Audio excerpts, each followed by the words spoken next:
You are listening to the Reformand Initiative podcast, where we analyze and discuss Roman Catholic theology and practice from an evangelical perspective. My name is Clay Kennard. I'm sitting here in the city center of Rome with my brothers and colleagues, Reed Carr and Dr. Leonardo Di Chirico. Gentlemen, how are you?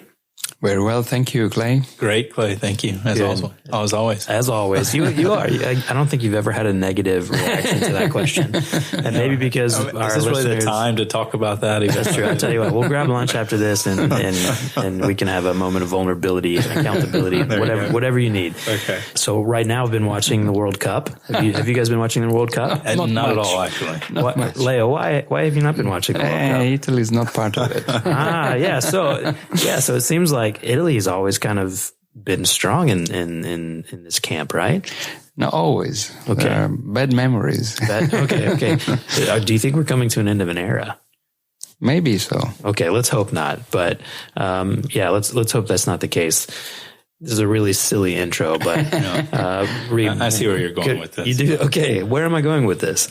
Well, yeah, I'm going to have to try to piece together, do some surgery on this intro. We're going to be looking at Leo's recent Vatican file that talks about a paradigm shift. That's why I'll put your end of an era. I'm going to use it in the terminology in the terms of paradigm shifts, possibly that we're living through and experiencing in Roman Catholicism. Of course, being here in Rome, more aware of it.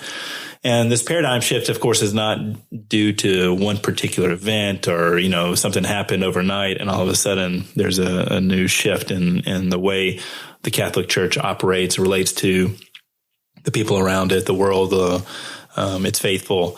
But it's something that's been gradually happening, and really you could say since Vatican II. And that continues to be a little bit more defined and gain steam, especially under the papacy of Pope Francis. So Leo's most recent article is titled "The End of the Tridentine Paradigm," and this is a statement, but it is more of a thought that is being proposed by Leo as we see this kind of paradigm shift out of the Tridentine paradigm into a more modern understanding of Roman Catholicism that has basically shunned the Tridentine paradigm. And we'll, of course, dive into what that is. In fact, Leo opens up his article talking about it. It was the historian Paolo Prodi, and he was a 20th century historian born in 1932 and then died recently, 2016. But he was the one who coined the expression, the Tridentine paradigm, to indicate the set of identity markers that emerged from the Council of Trent way back in the 16th century, from 1545 all the way up to 1563. And that Tridentine paradigm, so it gets its name from the Council of Trent, that was a response to the Protestant Reformation, right? And it was that paradigm which shaped the Catholic Church for centuries. At least all the way up until the second half of the 20th century and when Vatican II happened. And so it was really that also the Tridentine paradigm, which was responded to the threat of the Protestant Reformation. So that whole paradigm was defined by a response to Roman Catholicism, which again defined the Catholic Church for centuries all the way up to modern times. But Leo, help us understand, and we've discussed this also in the past at times in light of different conversations, but help us understand what it is that characterizes and gives shape and the identity to the Tridentine paradigm. Well, as Paolo Prodi puts it, it gave the Catholic Church an identity over against something else. And in the case of the Council of Trent, over against the Protestant Reformation, when it came to doctrinal issues, original sin, justification by faith alone, the sacraments, the church, the canon of Scripture, the church was defined over against something else that was clearly not only distinguished, but separated from it. And also that dealing with the external demarcation between what was considered to be in and what was considered to be out, and out being felt as something not being neutral but being against. And then internally, the Council of Trent reorganized the structure of the church in a way that would fit the battle against the Reformation. So delineating the boundaries and reinforcing the internal structure of the church. A hierarchical structure based on resident bishops, based on the system of parishes marked by territories, and having the people, the lay people, to go through certain practices in order to comply with the regulations of the church. So that's the Tridentine Paradigm, something that was characterizing the church over against something else that was considered as a threat, a danger, and structured, organized within in a way that would reinforce the internal life of the church. And that paradigm was not only used to fight against the Reformation, but was also used to fight against, or to try to fight against, modernity, the Enlightenment, the French Revolution, the challenges coming in the 19th century. Again, having an enemy clearly distinguished from the church, being clearly marked by a defensive line, and trying to reinforce the internal structure in order to give strength and power to the inner system of the Roman Church. That's a paradigm as he defines it. And I think it describes well the reality of the post-Reformation, counter-Reformation Roman Catholic Church up to Vatican II. You also mentioned in your article that dogmas coming out of councils such as Vatican I in 1870, papal infallibility, the Marian dogmas of the 1950s, these are fruit of the Tridentine Paradigm. Yeah. How is that, and why is that? Well, papal infallibility is the dogma, the 1870 dogma, defining the highest authority of the Pope when he speaks ex cathedra from the chair, and claiming that when he does so, he speaks infallibly. So over against the modern criticism against all authorities and hierarchical structures, the Catholic Church responded by elevating its own authority to the highest level possible. So a counter move, clearly attacking the criticism coming from modern thought. And as far as Marian dogmas are concerned, the 19th century was the century of the development of science, reason, criticism, rationality, and so on. The Catholic Church elevated its most irrational beliefs to a dogmatic status. The idea that Mary was conceived without original sin and eventually assumed body and soul to the heavenly glory. These are irrational, counter-modern, non-modern dogmas, and they were stemming out of this confrontational attitude that had been taken by the Catholic Church after the Reformation and continued to be taken even in the confrontation against modernity. So moving into the 20th century, let's say Vatican II, when you start to see the beginnings of this paradigm shift, maybe not immediately because it was still so new and trying to figure out what the implications were for the church. But these modern popes, Vatican II onwards, let's say Pope Paul VI, John Paul II, Benedict XVI, not Pope Francis yet. We'll talk about him later. But how did these popes react to these new implications and trying to hold together the Tridentine paradigm, but understanding the new challenges of modernity? Yeah. Well, Vatican II was the first council that had no condemnation at the end. So marking a clear difference from previous councils that along the lines of the Tridentine paradigm had always had an enemy to fight against. Vatican II had no enemies, always using instead polite, gentle, positive language on every issue, on every topic. That's an indication of the beginning of the shift. The church no longer having an enemy, but having all around friends and brothers, sisters.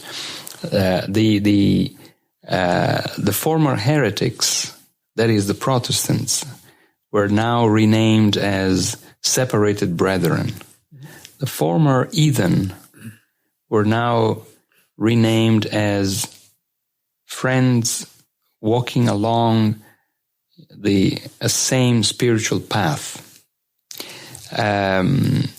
Trends in society were no longer considered as mistakes, but legitimate journeys of society into the truth. So that was the beginning of the shift. No longer having an enemy, no longer having someone to write against, but always wanting to affirm the commonalities and to stress the proximity. And it took decades for this paradigm to then develop into what we now begin to see more clearly with Pope Francis and his agenda. There is no longer a space for someone who is not already part of the church. There is no one left out. There is no one outside. There is no enemy. And so that's another paradigm. It's we've also spoken about the Roman and the Catholic elements of Roman Catholicism. Now the emphasis is on the Catholic element, the embracing, absorbing, welcoming type of attitude over against the Roman attitude of the past, characterized by making distinctions, if not separations, with what and who was not completely on board with the Roman Church. It's a change of mindset. And we are witnessing it. And Pope Francis epitomizes it and embodies its this change in a mighty way. Going back to backing up just a little bit and just bringing some clarity to everything you've said. You wrote in your article that the Tridentine paradigm exalted the Church of Rome and condemned its heresies. Yeah. It established who was in and who was out. It defined Roman Catholic doctrine and rejected Protestant and modernist heresies. It solidified Roman Catholic teaching and consolidated practices. It authorized controlled forms of pluralism, but within the compact structure of the central organization. According to the Tridentine paradigm, it was clear who Catholics were, what they believed, and how they were expected to behave and how the church functioned. And even after Vatican II, there was still some pretty clear evidence of the paradigm, the Tridentine paradigm at work. But then you come to Pope Francis, who we were just talking about. And excuse me for my little cough you've heard maybe in the background. I'm going to get something in my throat. But anyway, with him, he's really even the first pope to perceive the Tridentine paradigm in negative terms. I mean, the previous popes, even post-Vatican II, Pope Paul VI, John Paul II, and Benedict XVI, they did not describe it in negative terms. No. But we've reached a point where Pope Francis really kind of sees that as a negative aspect. Yeah. But as you say in the article, and we've talked about in the past, it's not that the Catholic Church makes U-turns. It doesn't take sharp curves no. or totally make a quick change of direction. It's a slow thing. It's a process of updating. It's a process of development. And so it's not ever saying that it was wrong in the past and now we have to correct that wrong. It's a process of kind of just developing and updating to speak better into modern times and to be more relevant to culture, you could even say. But we see this clear break away from the Tridentine paradigm. Pope Francis speaks about against clericalism, against people looking backwards, traditionalists. He has many derogatory words against this attitude. And instead he wants, the church to be a hospital field or field hospital and to be the mother of all, not to exclude anyone, not to feel anyone outside of the embracement of the church, and blurring the lines between what was instead clearly marked under the paradigm, the Tridentine paradigm. I mean, you think about what you see starting with the Council of Trent with the anathemas. Yeah. If you're this, you're okay. If you're not this, you're out of the church. So it was very clear who was Roman Catholic, who wasn't, what it meant to be Roman Catholic, what it didn't, what Roman Catholics believe, what they don't believe, what they reject, what they accept. Then you juxtapose that with even Francis's latest encyclical, All Brothers. Immediately the lines are blurred there, and you're not sure. Okay, we're all brothers, so that means we're not enemies. There are no enemies anymore. The church doesn't have them. No, it's more celebrating the things that we have in common, as opposed from the things that separate us. And then there's talk now. I think we definitely need to dedicate a whole episode to, because it is defining the modern day current Roman Catholic Church under the papacy of Pope Francis, but this idea of the synodal church, and that is totally, and as you say in your article, just rejecting the Tridentine paradigm. Who is what it is to be a Catholic, and who is in, who is out. What is a brief description of this new synodal church, and what are its implications for this paradigm shift? Well, it's a way of handling the discourse in the church, no longer according to a top-down pattern, but according to bottom-up, and involving the marginalized, the peripheries, those who do not fit the criteria. Listen to voices of people living in irregular relationships, involving all the people around the church, making them feel as if they were part of it.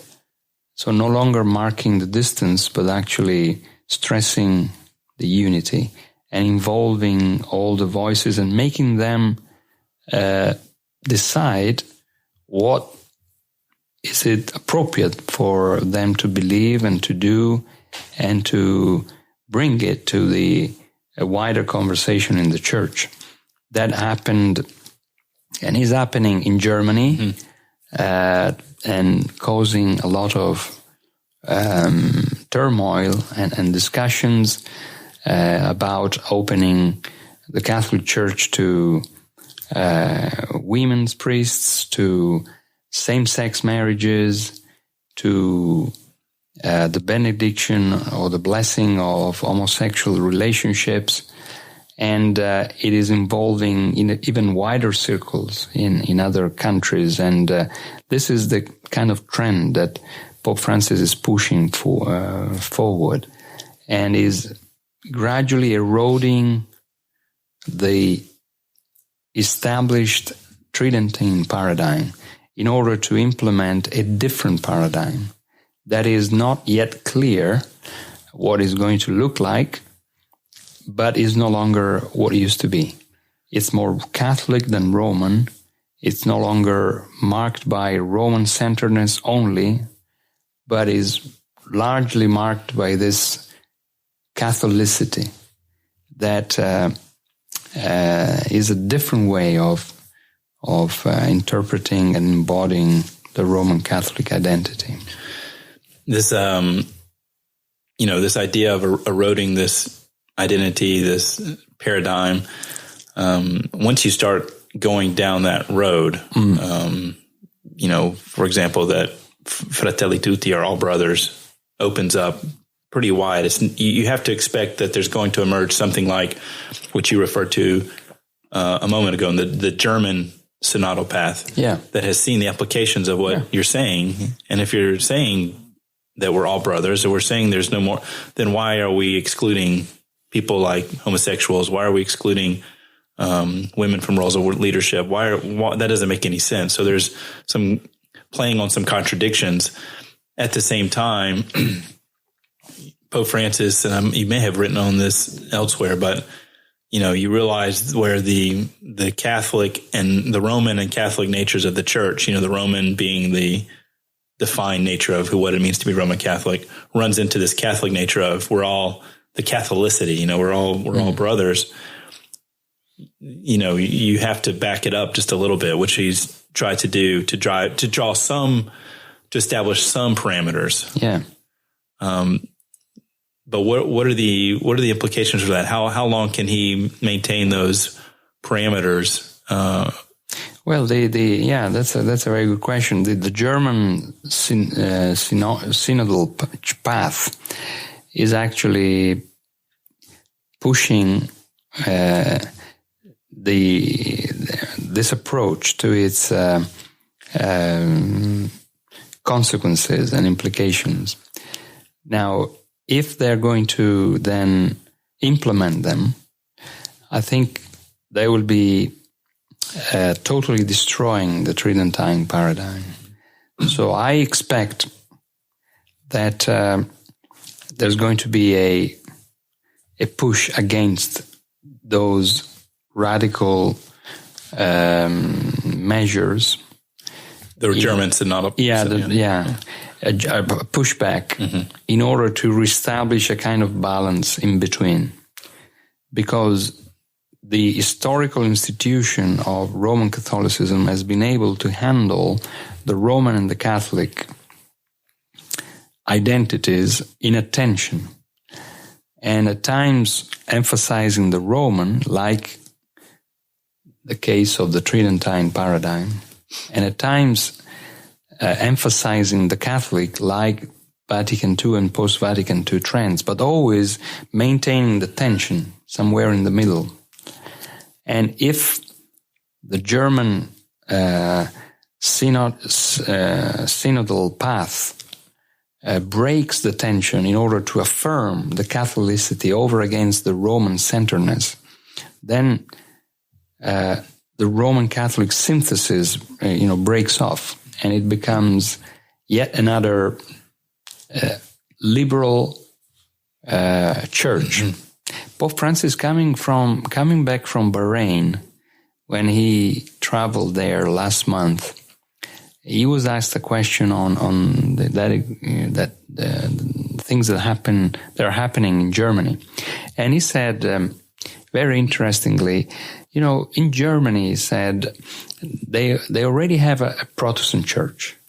They don't need another one. It's a good thing, he said. The Protestant church is a good thing, but we are the Catholic Church. We're not in the business of forming yet a second Protestant church.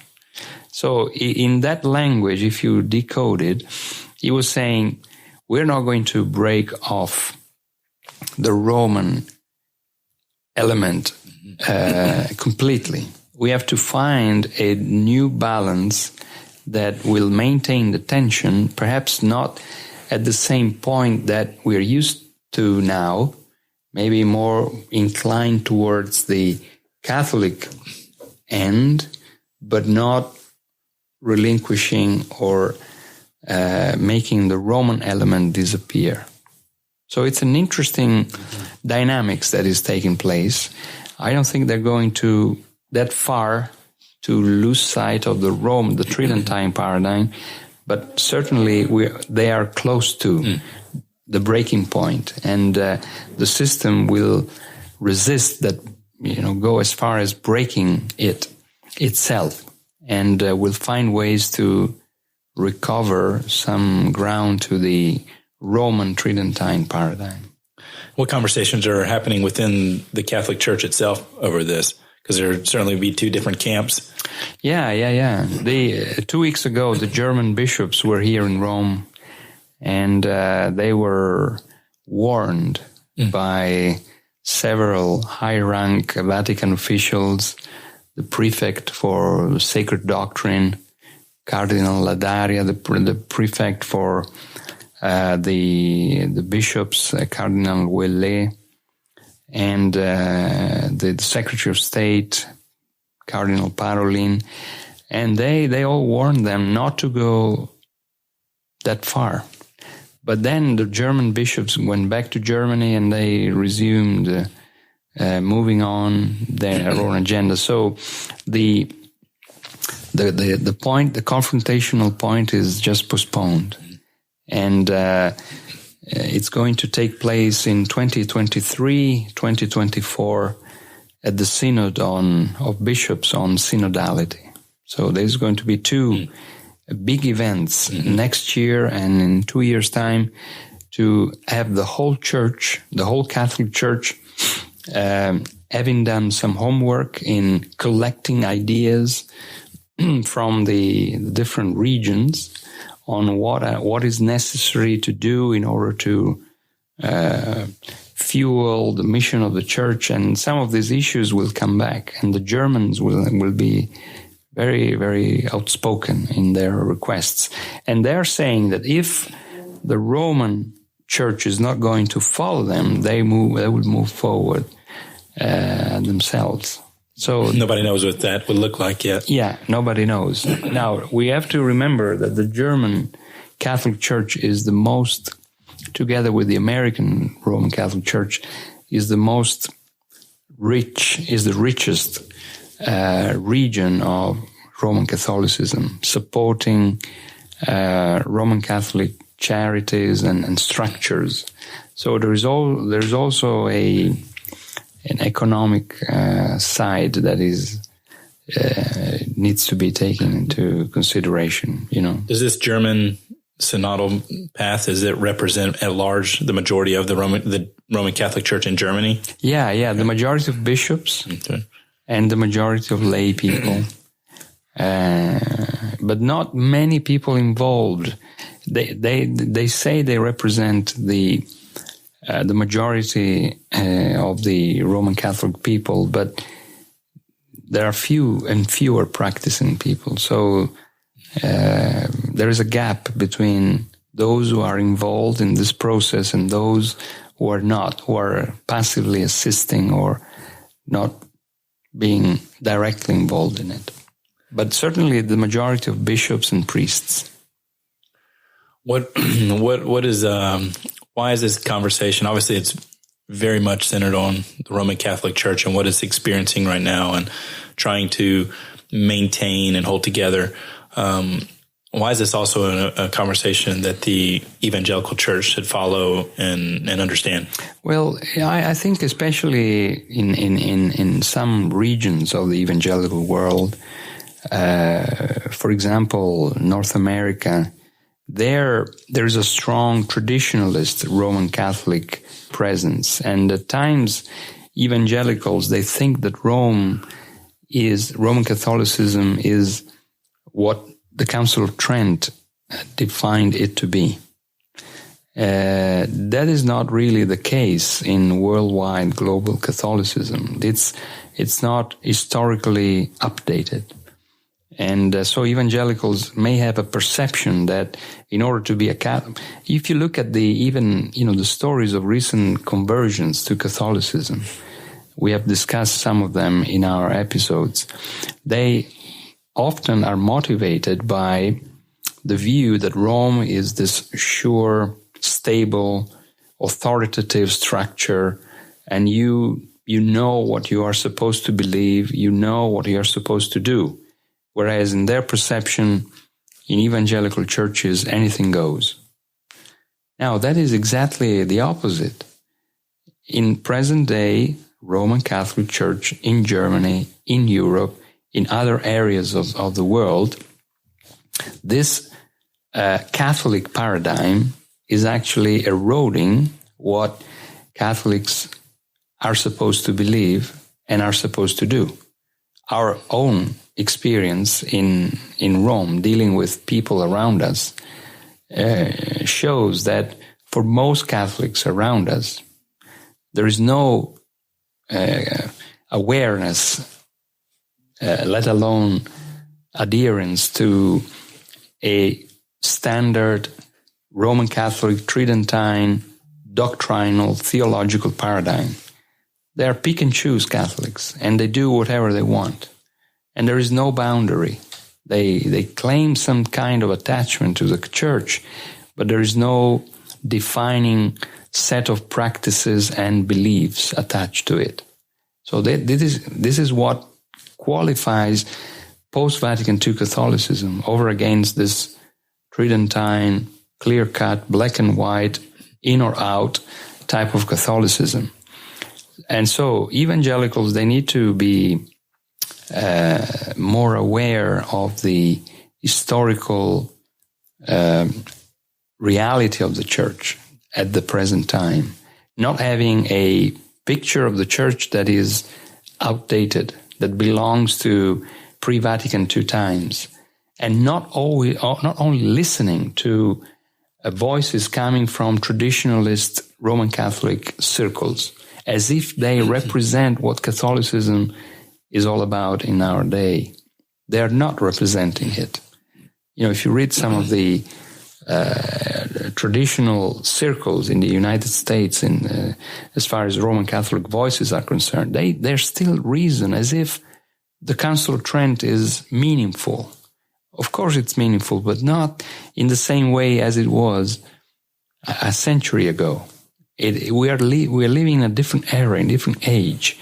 And so we have to update our own interpretation and evaluation of Catholicism.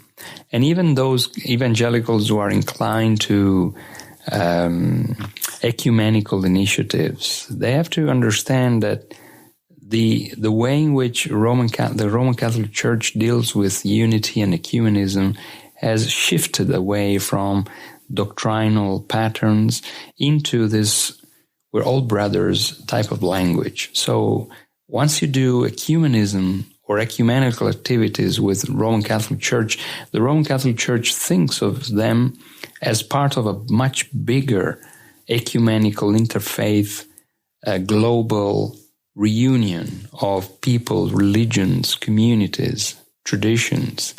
And it's no longer about the gospel. It's about this being all together. That's the gospel of the new paradigm. We're all together. We're all together. That's the gospel. but it's not the gospel in terms of the Bible. So we have to learn the times we are living in, and not, as the Apostle Paul would have said, not fighting against the air, not punching the air. It's no longer there. It's in a different position, a different place. That's good. That's good stuff. Anything else to add before we close? Nope. Sorry to our listeners again, just for the cough in the background. That's in my throat. Couldn't get it out. So, yeah, thank you, Leo, for your article and continuing to contribute to Vatican Files. This was, let's see, let me find page 1 of this. Number 208. 208. Wow. How many years does that represent now? 12. 12 years. 12 years. Yeah, thank you for your faithfulness in that. So, Amen.